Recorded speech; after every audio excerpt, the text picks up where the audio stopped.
Today in the studio, folks, I got a real treat. Just like always, this dude is a growth specialist, I'd say, a rainmaker currently in the SaaS space. Yep. Previous companies that you worked with were SaaS too? They were, yep. Old Craig Daly, folks. Craig Daly. Welcome to the show. Brad, thanks for having me. By the way, if you guys want to look him up at C_D_A_L_Y. I bet you hate when someone says, what's my ad? Yeah. What do you say? Do you say it like that? No, I just say at Craig. It's C Daly, right? On there, on Instagram. It's at C_D_. It's all underscores. I know. I got to change that. I'd hate that. I'm sorry. I wouldn't even be able to say it. If I were you, I'd just be like freaking at C Daly, all underscores. I just got to go the real Craig Daly. Just copy. Yeah. Right? There you go. Is that available? I bet you it is. Probably is with money, if not. Oh, yeah.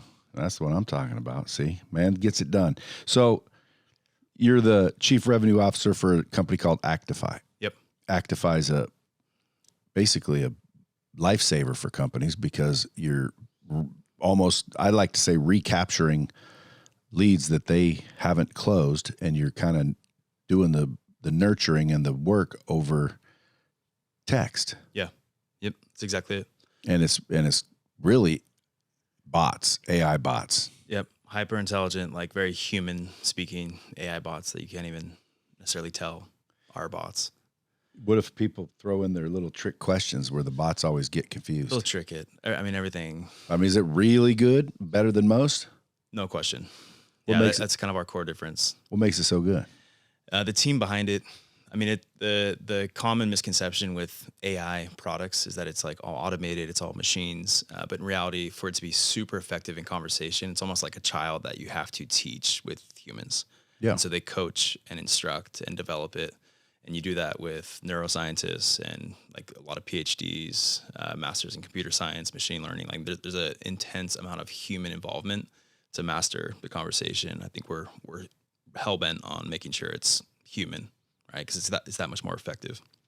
So you obviously, were one of the original members of the leadership team. They snagged you from another company. Yep. You were rainmaking. You were growing and expanding. And then how'd you get snagged from that company from before? Yeah, higher opportunity.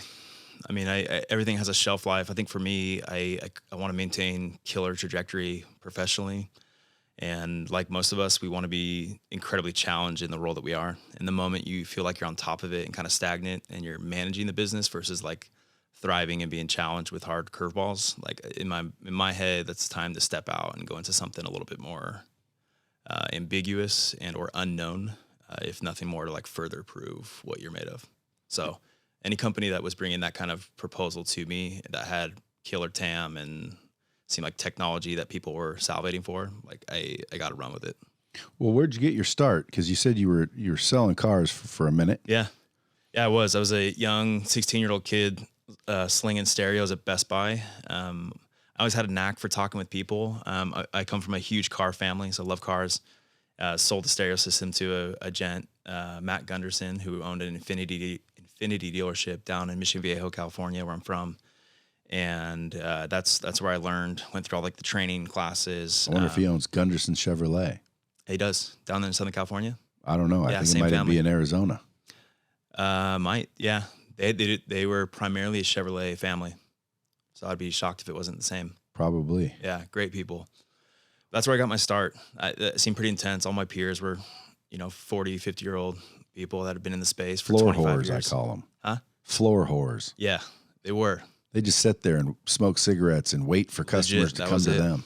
That was it. So I went from, making $10, $15 an hour to $3 to $6K a month. And that was a massive jump, but I just loved connecting with people, trying to understand what they were looking for. And it was easy to align what they wanted. How'd that lead to software? I mean, don't get me wrong.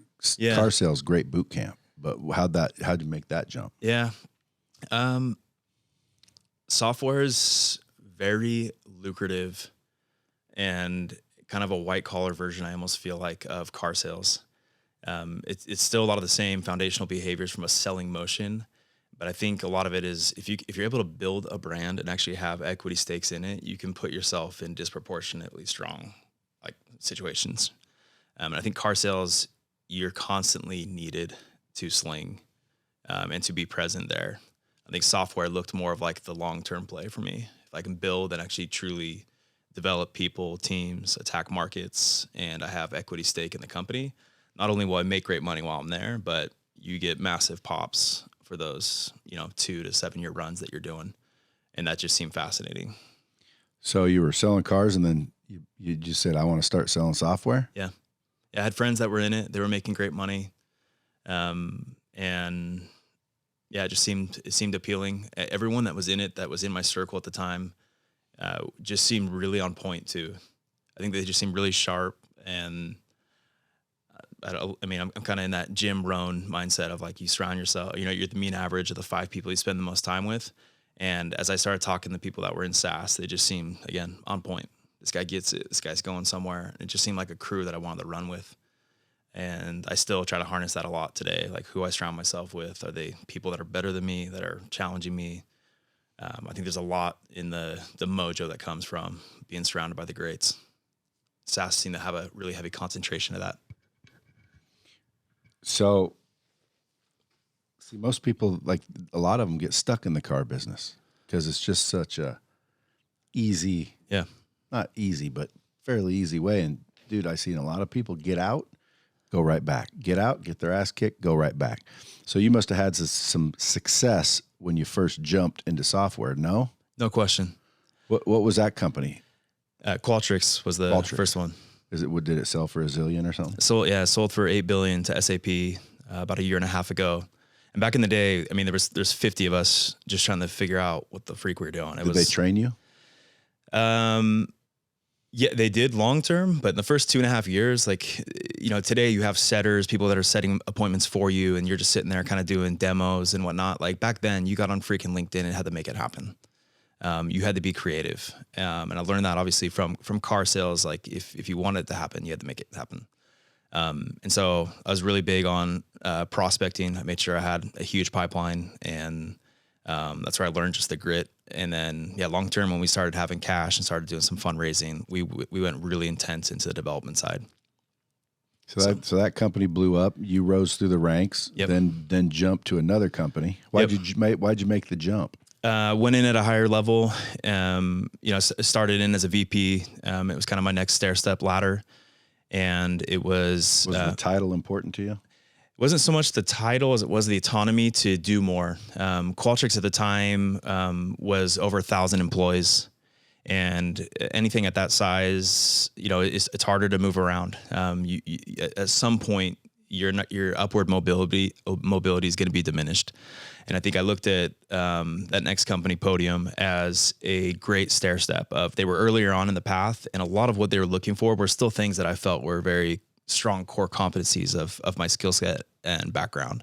So I just thought like I could hit this and I could do it well, and I could bring, a lot of my crew that I've ran with before to build it again with me, but now at a bigger scale with a bigger stake. And it definitely accomplished that kind of, that goal. And so you blew up that one, and now you're doing the same thing again with Aktify. Yeah. These guys they're flying. By the way, folks, Aktify is AKTIFY, Aktify, and it's basically a conversational collective intelligence engine. Yep. Now you're going to blow that one up. It's already blowing up from it's what already I hear. Blown up. Like everyone who sees the demos, like does it. Who's your ideal customer? Ideal customer, high volume B2C groups. Anyone that's not converting leads, which is pretty much every business, is only converting 1 to 3% of those that were originally interested in the product. Yeah, but you want the little mom and pop shops that get 50 visitors a month? Not really. Who are you looking for?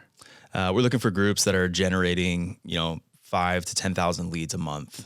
We can go down from there, but just given the nature of AI, the larger the scale, the more efficient the product.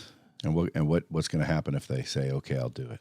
We will drive a ridiculous amount of inbounds to them. I mean, we basically sell revenue. It's the easiest sell I've been a part of in the last 20 years. And you don't charge unless there's performance. No, it's performance based. Yeah. So unless we're closing deals in your behalf, via the inbound calls we're sending to your existing teams, We just split in the success of it. So we're literally just taking, one's garbage or unconverted interest and revitalizing it, turning the interest, turning it into cash. So super effective in how it's performance based.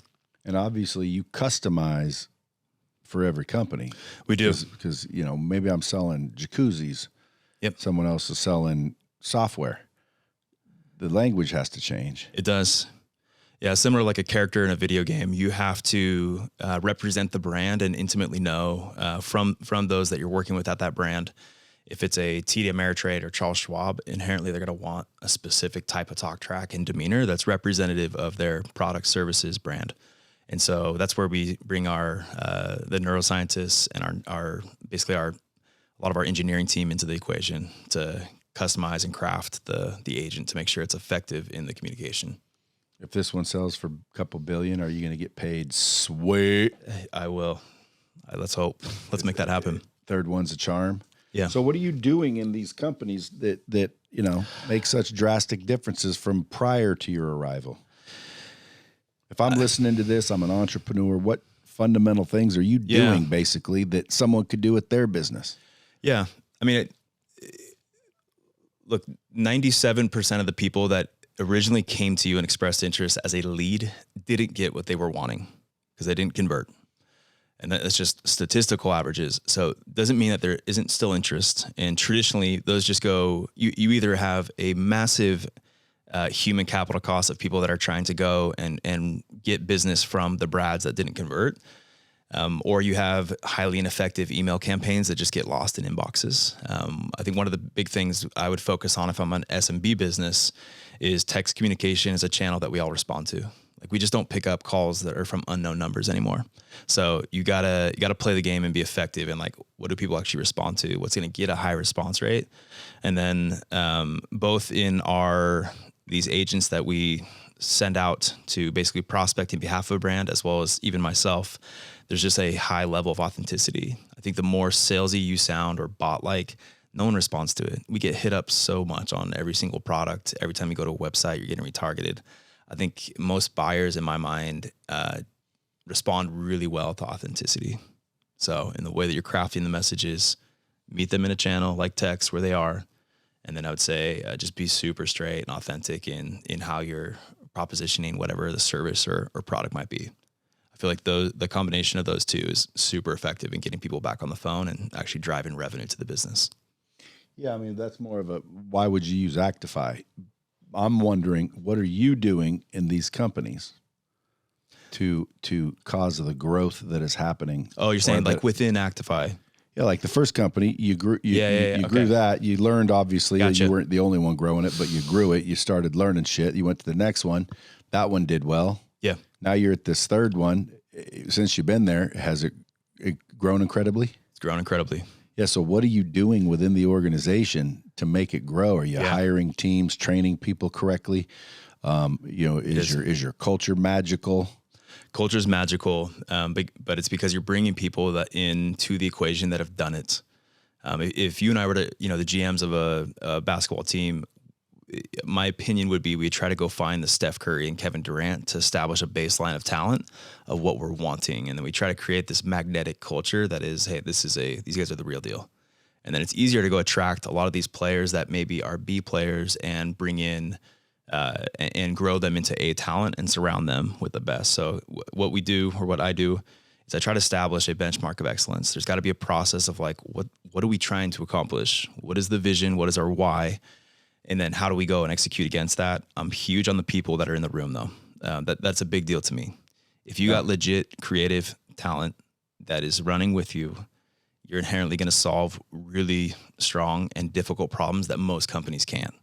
And that changes your ability to be strategic about the market, about how you sell, how you position your product.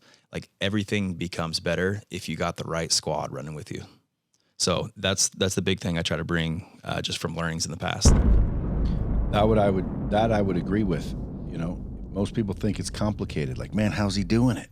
Especially the people that bring you on. Like, hey, come on to LightSpeed real quick.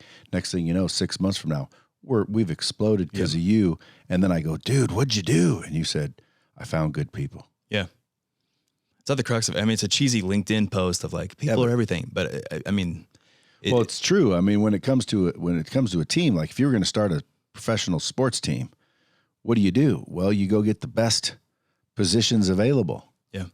You know, and then you win championships. Yep.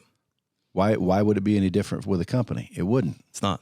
But a lot of people get stuck on, but you know, sales is sales, right? So this person sold software, but not my software. My software is different. Which is idiotic in my mind. At least for me, I'm a DNA guy. Like I just hired a guy that was in oil and gas, that runs all our revenue operations. He's never played in SaaS before. And he has instantly become critical in the equation of how we forecast and run our business and optimize it. But his brain just worked in the same way in his prior job. And I tried to identify that in our interviews of like, this is the same stuff. It transfers. But he has the DNA that we want in the way, the experience. It just may not be in our category. There's nuances to it, but I think the DNA is the bigger driver in how you're evaluating that talent. Did you grow up in Salt Lake? No, grew up in Southern California. But now you guys are up in Salt Lake? Now up in Salt Lake. Why is there so many software companies up there?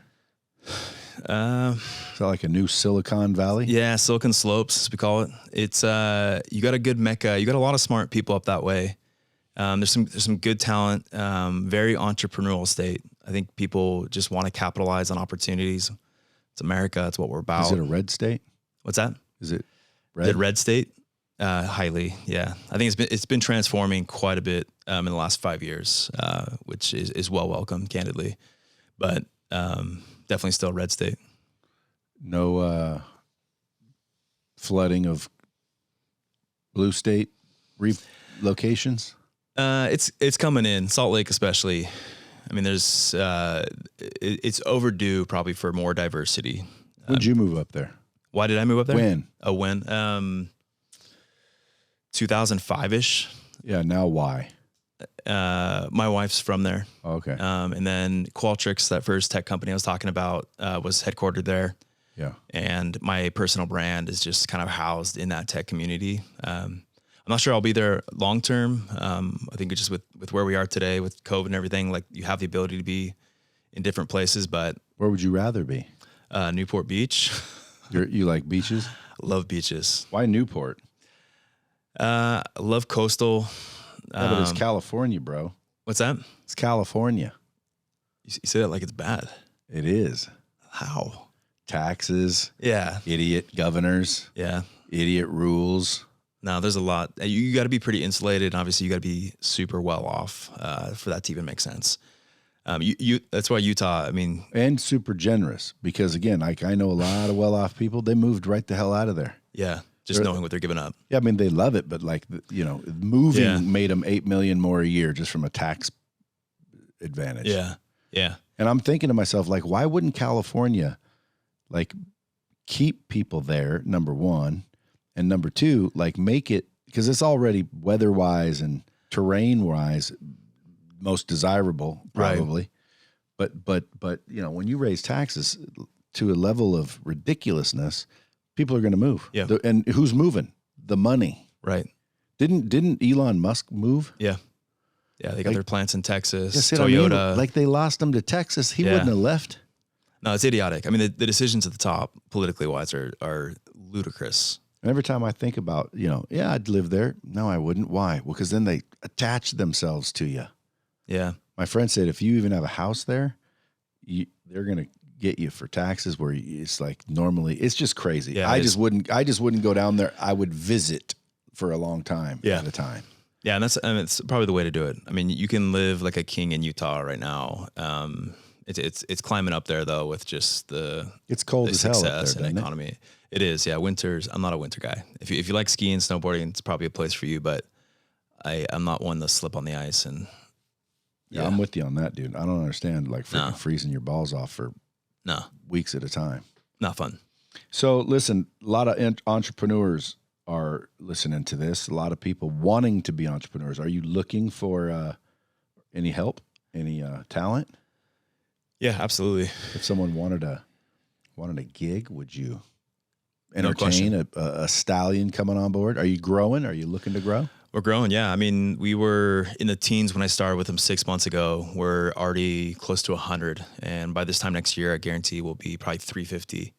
This is how it's gone at Qualtrics. It's how it went at Podium. And to my earlier point, talent's everything. So there's never a time that we would not entertain a conversation with stallions. So if there's some stallions listening wanting to make some real whip, what kind of monthly income or even annual would a good sales rep have? I mean, there's no cap in terms of what we do. And in terms of our model, it's paid over a longer period of time than traditional SaaS. But yeah, I would say like for most, you have, floors of, let's say 180 to 220 with upsides well over 7 figures if you're a stallion. No shit. Yep. Just selling software. And by the way, you're not even really selling it. You're just showing it. I know. Yeah. Dude, you're going to have a line of people because normally when you sell a big deal, you have to get someone to make a big fat investment. Massive. You're not even charging companies to turn it on. Yeah. To use it. I think that's the unicorn effect, I feel like, of Aktify, because to your point, if you're doing a 7-figure deal, you're 9 months in on compliance, legal, contracts. You need 15 decision makers to sign off. It's ridiculous. And I've been in that world, and it's fun for a month. But we have the ability in a short sales cycle, just given the logical nature of the product and how we charge for it being success or performance-based, that our contract values are super strong without a lot of the red tape you'd normally have. So if someone's listening, you're a stallion, want a job making good money, unlimited potential, hit him up. What about companies? Again, if I'm sitting here listening to this and I own a company, you don't charge me like most companies. Yep. You're just going to install some shit on my website? You're just going to provide us literally those that didn't convert, those leads. And then I'm going to give them to you? You'll give them to me. And then, what do you do with that data? So my team will load them into our system, and then we'll sit down with you and like really coach and build that agent that's going to represent the brand and basically go out and prospect. It's almost like we're giving you 500 sales reps using our agent, right? But then, you give me a list of those that didn't convert on some kind of frequent basis, and then we go out and do this. We have the discussions via the agent. Then you can obviously track sales. Yeah, then we track the the attribution. Would I give them to you after I've tried my best? Yep. That's usually what people do, and then they start drinking the Kool-Aid, seeing how well it works, and then... So I could give you 100,000 names that have come and went, and I'm like, nobody bought anything in the last 5 years. Yeah. Here's hundreds of thousands of names. You're going to load them into your software. You're going to start basically sending out an artificial intelligence communication campaign that gets them, hopefully, back to your business and making a purchase. That's exactly it. Yeah, we have all the data where I could probably tell you beforehand how the whole thing will play out. Can I just give you a list, or do they have to be people that I've talked to? We are really big from a compliance standpoint, making sure that I have Brad's opted in consent to actually message, just given TCPA. There's a whole labyrinth that we are really big on. So it's got to be somebody that has consented and actually communicated interest in products or services previously. And I would imagine, again, that raises up the volume of opportunities, which naturally raises up the volume of closes, money, revenue. That's why you say you sell revenue. Yep. Nailed it.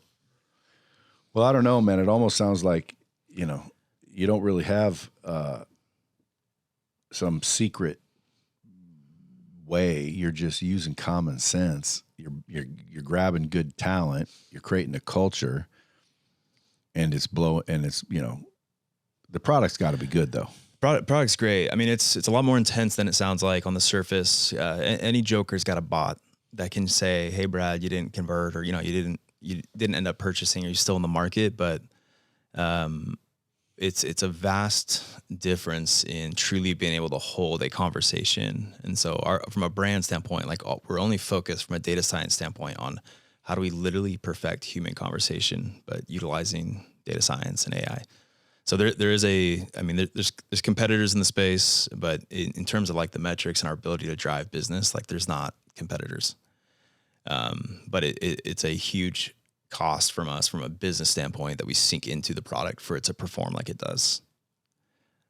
So there's a lot to it. But in terms of building the brand and kind of my role in that equation, you know, you and I were talking about this prior to this starting, but brands are everything. And if people feel like they can run with you and disproportionately put themselves in a path of success, whether that's money or development, they'll stick with you. And that's not something you can just buy or think of and have an idea for. So I think there is like a legacy of trajectory that you need to maintain as an individual. And I try to be selective on the companies that I join. I feel like I can hit that at bat that I'm given.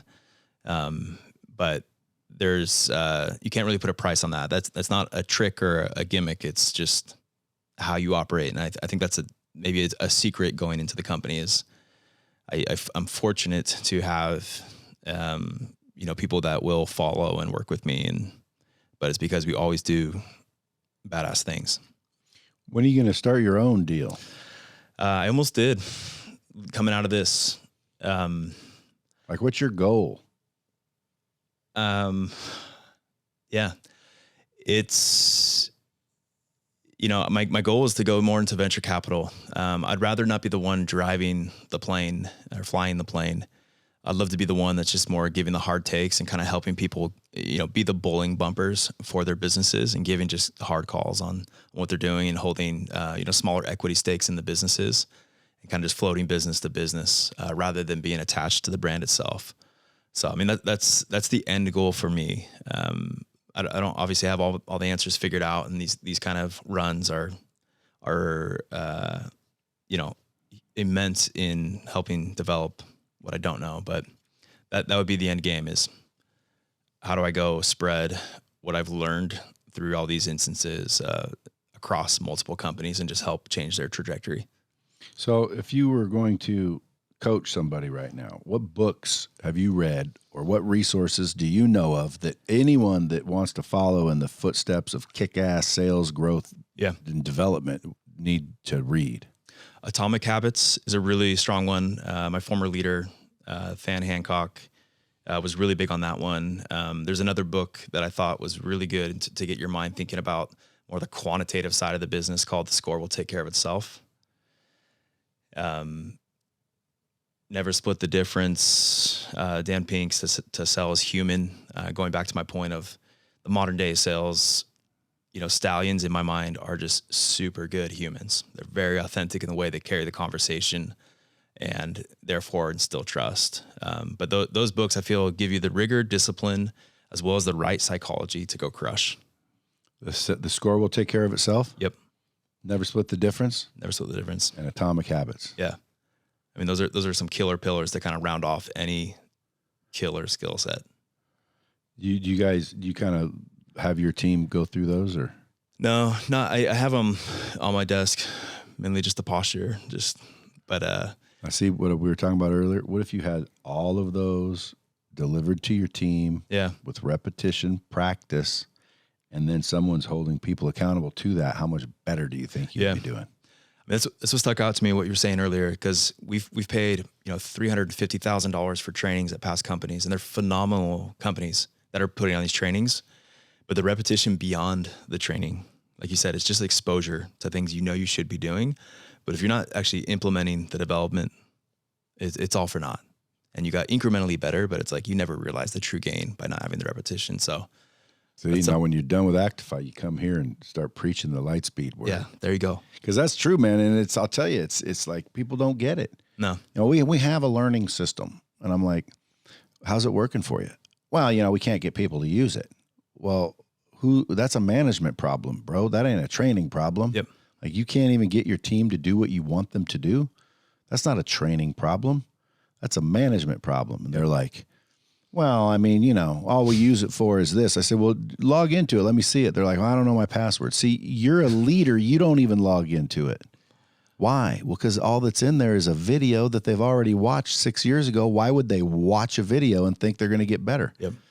But if you go through courseware, fully interactive video-based courseware, which emulates what a real person would have said in real life, and then deliver it with repetition, practice, and accountability, and now everybody knows exactly everything, you're going to have a better developed individual. No question. So again, I mean, not to close you on air, but when you start hiring a lot more people, you might need a LightSpeed system. Yeah, my brother. You know I'm here. And what's cool about it is like content's out there. There's good content. Like you just said, Atomic Habits. I've read that book.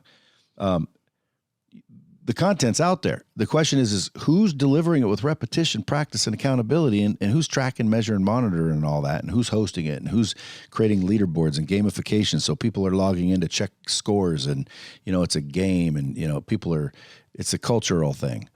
You know, where's the community and where's the culture? And it's just not in most companies. It's not. Like you said, 97%, you know, I always say 72% of statistics are made up on the spot. Yep. Did you know that? I wouldn't be surprised because I hate statistics normally. And 10 out of 7 people don't understand fractions. But everybody understands this. Effective training takes repetition, practice, and accountability. Look at athletes, teams, look at military. Look at anybody that really, really trains their people. Not, you know, here's a video, watch that, check a box, okay, go. And most people don't understand, man. They're losing sales. They're losing good employees because of the lack of actual training. So anyway, I don't want to turn it into a LightSpeed commercial. However, you should be, because if you're going to grow that fast, brother, you're going to have to. This is the long play for you. You're trying to close. That's why I'm here. Is that what this is? A future sale? I'm planting a seed because, dude, whenever you grow at a rapid pace, you have to repeat a lot of information. No question. Yeah. So why, if you value time, why would you repeat it any more than one more time? Virtualize it in the studio. Now, at least to get people up to speed, it's like, here's a password, boom. You apply that AI into that, like role play scenario, dude. You could have people closing virtual customers instead of practicing on real ones. Yeah. How many businesses out there do you think? What's the percentage based on Aktify's data of missed business? Of missed business, meaning like of somebody. For example, I give you 5,000 names from last month. You know, we gave it a shot and we nurtured them and they didn't buy. So here, try it, and then you close how much out of that business? We will drive typically an additional 4 to 7% on top of that in terms of like transferred conversations. Again, most groups on 5,000 leads, statistically speaking, you're converting 1 to 3% tops. 3% if you're world class. What if I give you guys an industry idea? Because there's an industry that talks to a lot of people, and if they don't sell them right then, they don't follow up. Yeah, that's a gold mine for us. And the majority do not buy. Where's this? Huh? Because that's a gold mine for us. If they're not, a little tad for Brad. Yeah, there you go. All right. But all I'm gonna do is give you an idea. I don't even know if it's still a thriving industry, but timeshare, dude. Yeah, timeshare could be. Well, timeshare, they find you on the street and blah, blah, blah, blah, blah. And you go in and you take their little tour and you get your free dinner, whatever they're luring you in with. But at the end of the day, most of those people don't buy. And nobody follows up with them. How do I know? Because we have a virtual training system in one of them. And I was sitting there talking to the guy and helping him think through his training. And I'm like, so who does the follow-up? He goes, oh, we don't follow up. Nobody in the timeshare follows up. You either buy while you're here or you don't buy. And I said, well, what do you do with those leads? Do you nurture them, anything? He goes, nope. You either buy or goodbye. And I'm like, are you shitting me? Because I'm telling you right now, give me those leads. Let me call. I'll even do it manually. But with your bot, dude, it'd be sick because I'd be asking, hey, I noticed you came and did a little timeshare tour and you didn't take advantage of it. Yeah. What didn't you understand? And if you can program that bot to text back and forth to at least pique their interest back up to where now a human being can close them on the phone, they're going to pick up, I'll bet you, as many deals as they missed. Yeah. I mean, as they got. If there's no follow-up, there's so much meat left on that bone. Zero follow-up, bro. And to your point, somebody would normally pick up the phone. That's assuming they answer to have the combo. I think that's where text is a fascinating medium because it's like, Brad will see the text. I tell people all the time, dude, don't stop calling people. Yeah. Like my phone ring, if I don't know who you are, I'm not answering. Right. But if you text me, I always look at the text, no matter if it's a number Spam I recognize or not. Yeah. Does it come from a phone number, the text, or one of those short codes? It comes from a phone number. Purposely. Because the little short codes, I still open. I just know it's going to be some ad or some shit I opted into. Yeah. You know, when it's 7328, I'm like, what is that? But I still open it. Yeah. So does everybody. Right. That's why it's more effective. It's you don't know nothing, but in reality, I open it, boom, there's a bot, which means now you have a workforce that doesn't cost you a lot of money. Yeah. We got 100 Brads hitting up people. Dude, if you had 100 Brads, shit, Game you're over. already $1 billion company. Yeah. Put 100 Brads in those rooms. All right. We'll start getting you to tune those agents we're talking about. Well, that's what it takes, isn't it? Because artificial intelligence is based on actual intelligence. Like Exactly. somebody has to feed that thing. Now, what I'm waiting for is when the artificial intelligence starts to outperform the people that programmed it. Yeah. That's actually where we're heading with our product, is literally running models so the agent itself would be able to identify what are the most successful based on interactions. Based on words chosen. Yeah. Like if I get a higher Spelling response error. rate, why am I not always leading out with that opener? And why am I not always responding this way, but having the machine teach the machine? It's kind of a freaky thing to think about, but to your point, that's a great call out. It's 100% where our head's at. Is that's when you see massive disruption and innovation from a product standpoint. You listen to any podcasts? Not as much as I should. No, just weird crime. You married with 100 kids? 150. Yeah. Anybody, are you Mormon? I'm Morman. Yeah. Everybody Mormon's got plenty of children. I do. I got 5 beautiful children there. Is that in the? I got 7, so I'm not one to talk. But Good. is that in the Mormon doctrines to have a lot of kids? It's not so much in the doctrine as it is kind of implied of us being here on earth with the intent to kind of return to, as we say, God, our Heavenly Father. And therefore, like, it's kind of as a father or mother, the whole purpose is to raise great children that are, just really good people. And therefore you feel like this responsibility to have a lot of kids. There's not like actual doctrine saying it should. It's just, they're so damn good. You just want to have more. Kids, all the kids are Mormons fun. I know, dude, are good dudes. people. Like I know a couple, siblings of, I don't know their parents. Obviously the whole family's Mormon, but I know the Mormon dudes. They're just good, man. They go out and do the what do you call it? The mission. Yeah, man. Like, and they're just good people. Yeah. So again, I'm not, my brother is Mormon. He says I need to be. And I say, I might be when I'm done, but what I'm doing right now is I'm looking. Yeah. I'm seeking. I want to see what it's all about. The Mormon religion I got to look into a little more. Maybe get the missionaries over to my house. Good one, yeah. Problem is, who's right and who's wrong. Now, well, I don't want to get into the religion part of it, but the only we'll talk offline. I got a few questions, but that's cool. So ultimately, if someone wanted to snatch you from Aktify, what's it get? I mean, like if someone snatched you from Qualtrics, then someone snatched you from Podium. Yeah. What if someone's listening and they want you to come blow up their brand? They're willing to pay big dough. I mean, it's got to be a ridiculous market opportunity that consumers or brands So there are is a way coming to for. snatch you from Aktify. Yeah. I mean, I think there's I was always expecting you to say, nope, this one's my this swan is song. This is unquestionably, it is my Van Gogh. Like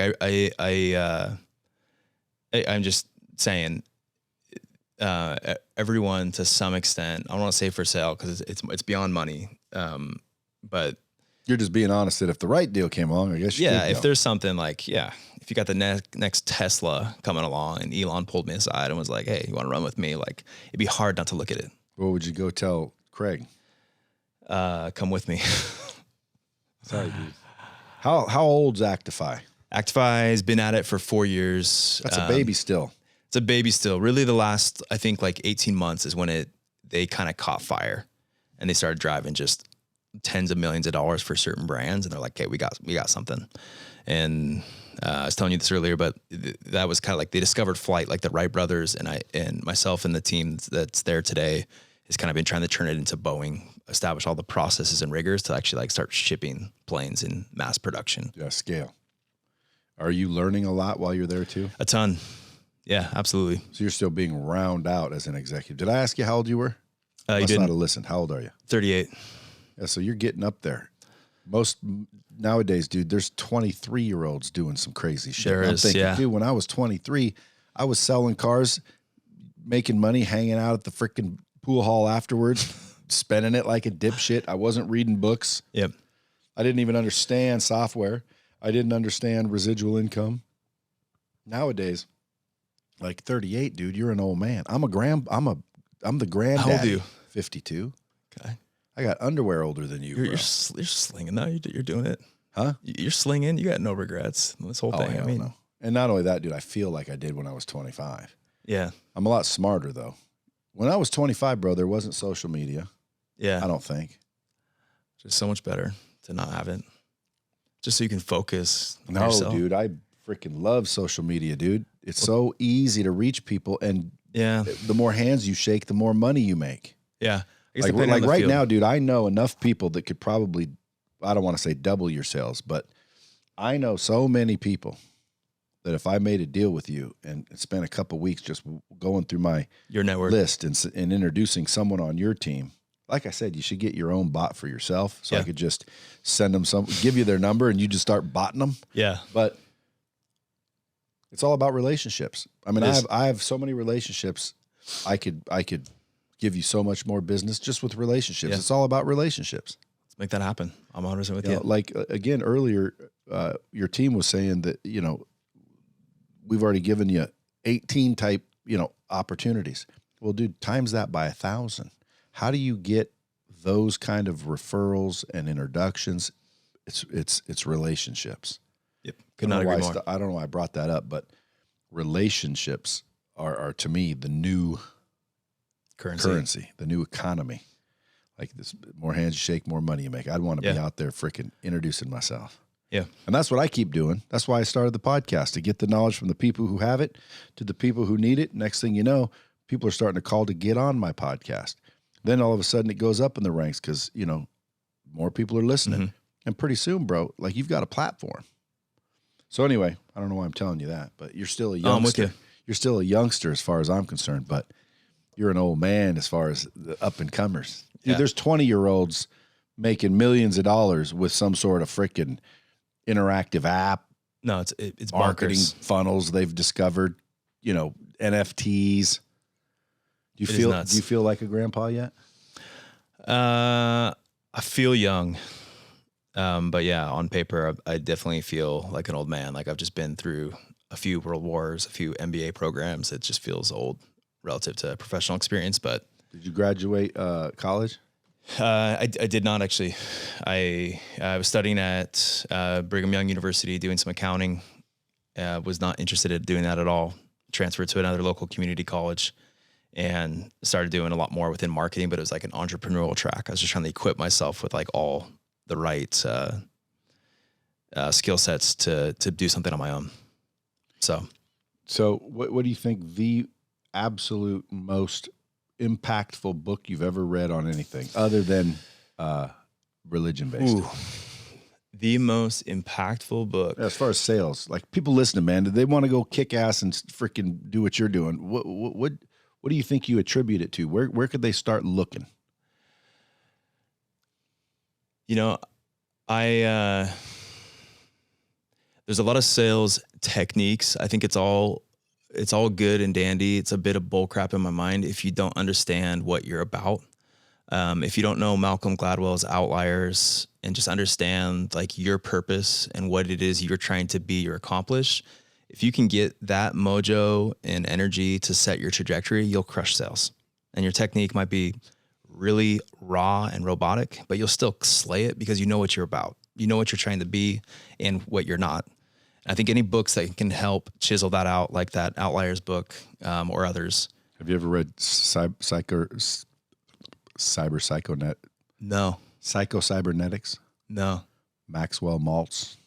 Go get Good that one. book. Go get that book. You'll love it. You'll probably want everybody on your team to read it. Yeah. It basically talks about self-image. You'll never outperform your own self-image. But I love stuff like that. And that's why like you can go say like, I love Challenger Sale. I love this. Like to me, it's kind of all the regurgitated stuff. It's the same similar concepts. Boils down to it. To me, you talked about kind of identifying people in a McDonald's drive-through. If you can instill in Jamie or Johnny like a deeper meaning to their life and just set them loose, their trajectory is nuts. They'll slay whatever it is. Yeah, or just introduce them to themselves. Yeah. And show them that they've got value. Because most salespeople, because I've worked with a lot of salespeople, obviously. I trained a bunch. Yeah. And I still do. And what's crazy is, like on my group coaching calls, I'm not talking necessarily about, introductions and, overcoming objections. I'm talking about how to build self-worth. Because if you don't believe in yourself, you got bigger issues. And I've seen people literally, talk to me when, they make $180, $220. Yeah. They're doing decent in their life, but it boiled down to, there wasn't a sales issue.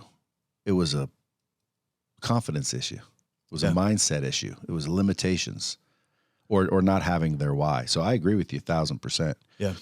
Well, dude, I appreciate you coming in. Listen, folks, if you guys want to get his product, Aktify, you'd be doing yourself a favor, because they don't necessarily charge you until it makes you money.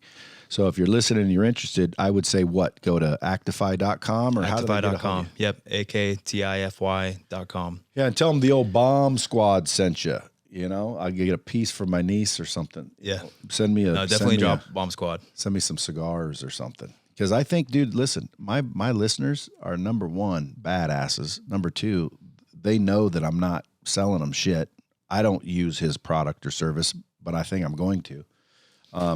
I just don't know if I've got enough people, because we're not marketing yet. So I get a lot of leads from LightSpeed, but I don't think I get enough for you to warrant it. Yeah. Well, I don't market. Like, I'm not AT&T. Some of your clients are huge clients, right? Yep.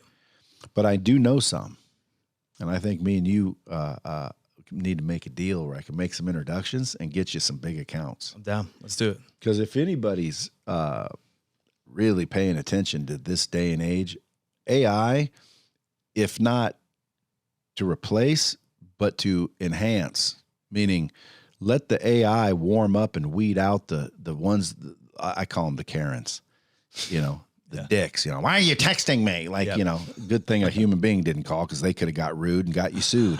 Yep. But like, to send out an AI warrior to kind of finesse and or, pique their interest in mass scale, because you got to pay a human being. They're not going to make 50,000 texts a day. No.